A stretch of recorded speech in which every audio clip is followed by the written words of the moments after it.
Good evening. My name is Eric Newkirk. I'm reporting on the two faces of a holy war with the Muslims and the Christians. When you think of that word holy, holy brings you into a place of divine. Divine simply means that there's something that's sacred, that whether a person or people, they pursue it as a follower to worship, to give homage to. And when you start thinking of the Christians and the Muslims, these was two sect of people really started out with the same purpose in regards to the messages that was given to them by what they call their prophets, or when it came to the Christians, it was he was the Messiah or Jesus. So what is it that these two started out having similarities, but yet at the same time it was the differences that brought a wall so that they could not experience the kind of peace that has been documented over the centuries and even as of today.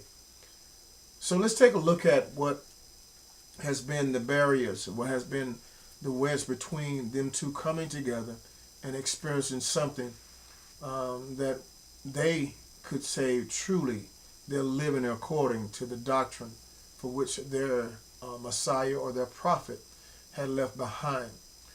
When you think of the Jews, they had their prophet or their Messiah, which was Jesus, and according to the King James Version, he chapter 28, verses 19 through 20, he came to them after he had rose according to their scripture and said, "Go ye therefore into all the world and baptizing them in the name of the Father, the Son, and of the Holy Spirit."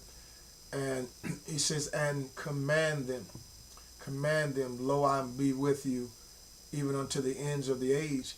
And then you think about the Muslim concerning their doctrine, which is their book called the Quran.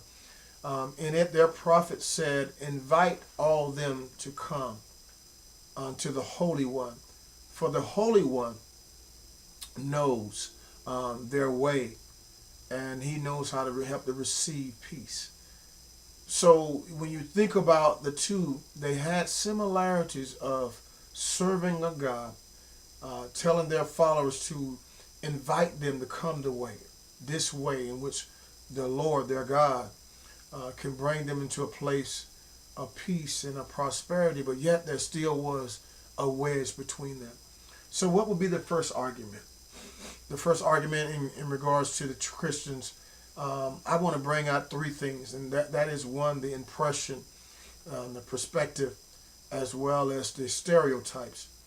When you think about it, an impression is a vague lack of concrete, and in some cases it's like a propaganda, something that's really not there.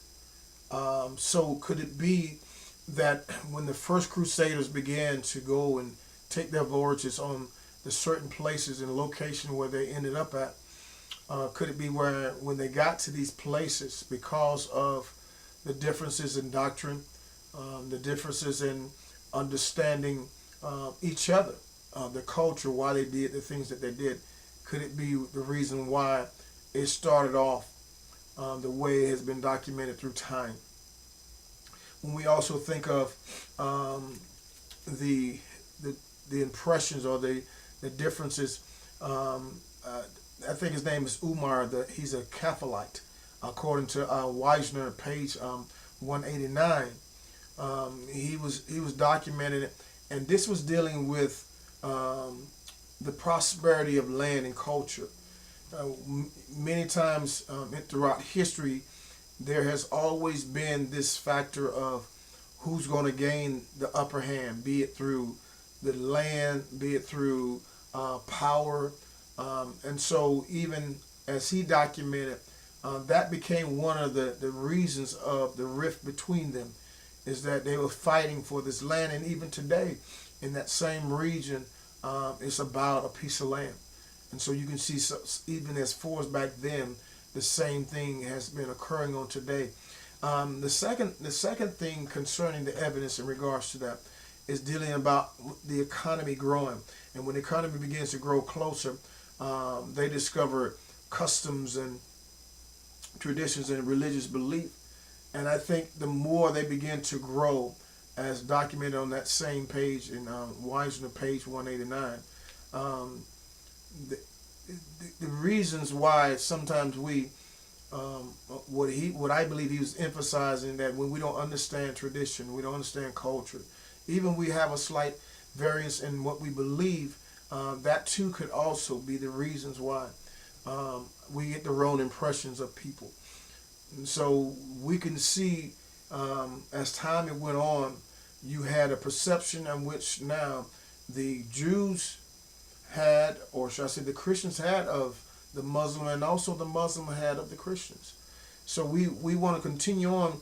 And when I look at the second argument, what I really want to bring to our focus is the account of the Crusades by the Muslim, and the main reason for bad perceptions and stereotypes of each group, and the lack of an eyewitness. And anything that's historical, it has to have an eyewitness, or it has to have something like a thesis. A thesis is really not the concrete thing. It's the thing where you can use to try to validate it. But when it becomes a theory, the theory now is that concrete evidence that this, what I'm talking about, is real. And when you start talking about perception, perception takes you into a place of what we believe to be true. Stereotypes are these types of habits, or these I don't know, ways in which we can begin to say, well, this particular group act a certain way because they do this, they do that. And I think that also begins to help us understand. And Usama gave insight according to Weisner, page 193.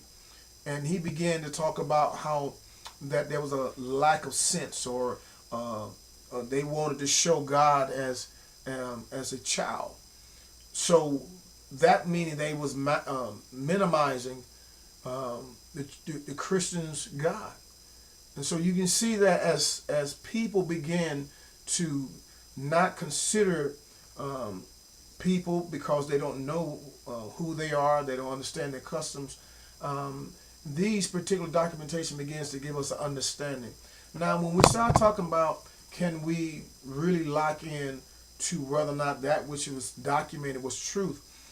When it came to the Christian, and there was a man, his name was Peter Tudido, if I think I'm pronouncing that correct, Tudido,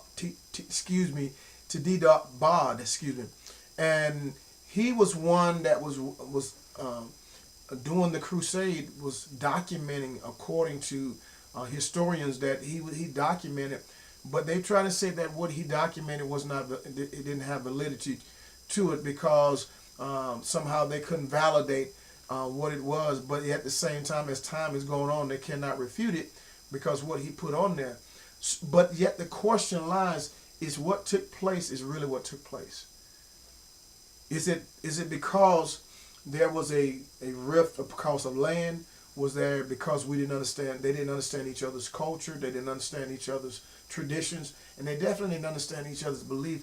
It was the reason why they never could get to a place of peace, why they couldn't understand why our prophet, our Messiah said, go invite them into this thing, but yet at the same time trying to do it, they never could come to terms with it. And even as of today, they still cannot do it. So you can see, as time goes on, that the first Crusaders, the different ones, be it was the Muslim, how they saw and they perceived the Christians, trying to minimize their God, call them a child, and said they didn't have no sense. And then even that which they was documenting about the Muslims, making them feel as though that their God, if you don't believe our doctrine, if you don't let go what you believe and come believe what we have, then your God is not true. So in summation of it, though the similarities was there and they was communicated, but I think it was the wall of indifference that kept them from coming to a place of peace.